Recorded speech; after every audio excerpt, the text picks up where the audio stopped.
Hello guys! For today's video guys, i-flex ko tong tomato. And Arabic word is tamat. Ayan, guwapa kayong tomato. Ayan guys, sinaw kayong kamatis guys, diba? Wow, green na green. Ayan, guwapa kayo. Pamukabalo guys nga, nagamit mo sila og rejuvenating.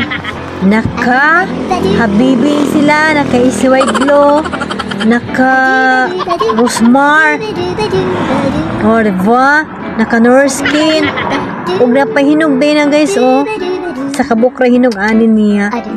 Dami kayo ang kamatis guys, dami kayo ni siya, luan ang kanang ginamos, crunchy kayo ni siya, kauno na, lamian din ka ni kaunon guys.